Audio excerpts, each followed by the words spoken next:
Please tell me the difference between anxiety and stress. Stress is a general term. It's actually an engineering term where if you put a steel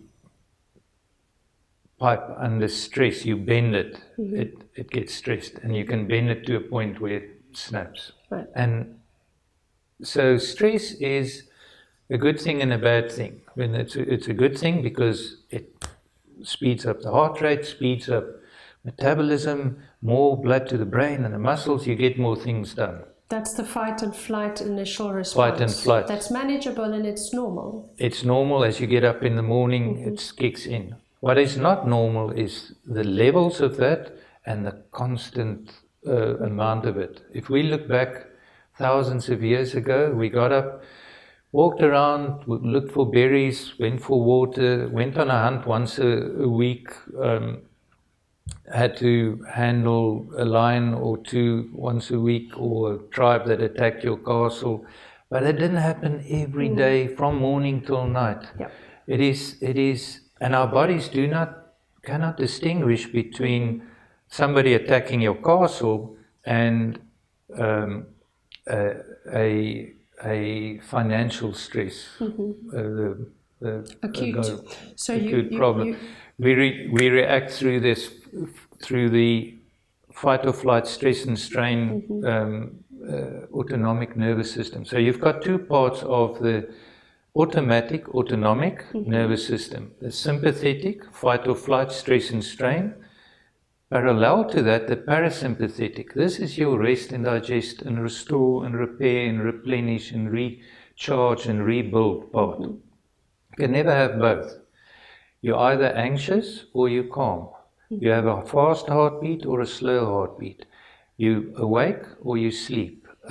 You have wide open pupils to see better what's coming, or you have closed pinpoint pupils. You have open lungs, breathe in, or you have closed lungs. So that you can't have both.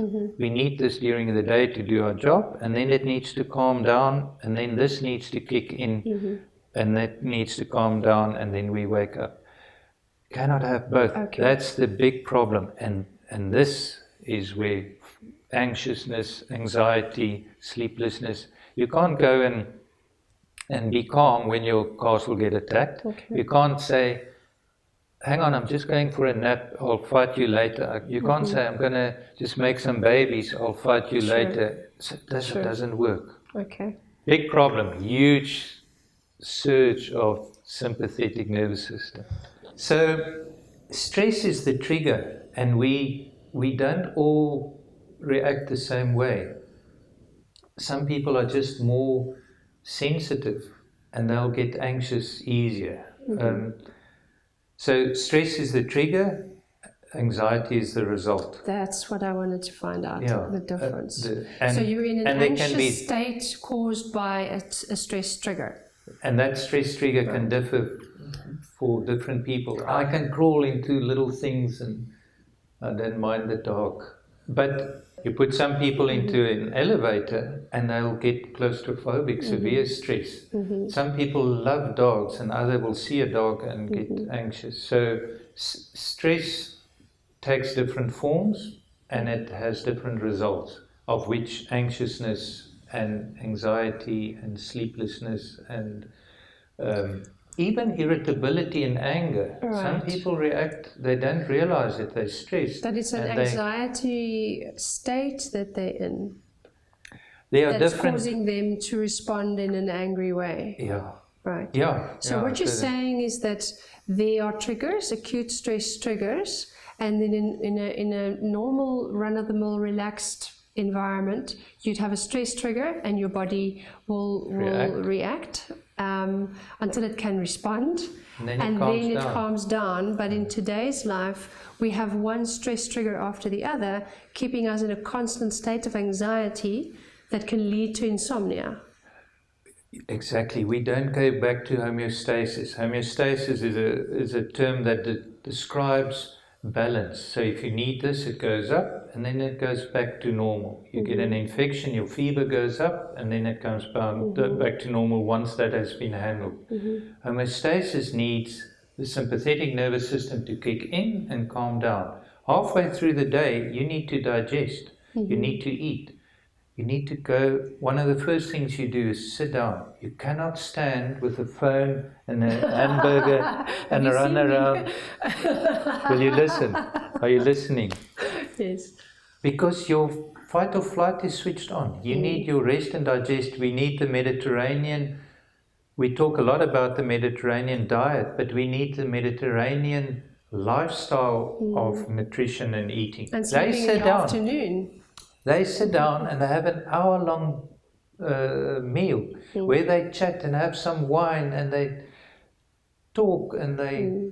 So that's when you are in parasympathetic mode. Now your sympathetic, your gastrointestinal system can absorb. You can look at what you eat and actually see it, smell it, taste it, so that you tell your body what is coming. Otherwise, if you eat like this, chase it down. It hasn't got a clue what's coming. What package of digestive enzymes must I prepare to maximally absorb every bit of nutrition? So we think our bodies must just deal with it. We that tell it indigestion, right? Of course it will, because it lies there, doesn't know what's coming, it doesn't know how to digest it. We didn't chew it properly. It gives the body chunks of food. It's not supposed to. These aren't ornaments. They're teeth to mechanically break down the food, so that by the time it gets. The first digestive process starts in the mouth. First is actually your eyes, senses. just by seeing it, smelling it. I had have had for years with my daughter, and now I realized she was right. She used to eat with her hands, and I couldn't handle it, you know. Knife and fork, but she takes it. We even have some digestive enzymes and bacteria and even fungi on our hands. That's part of the digestive process.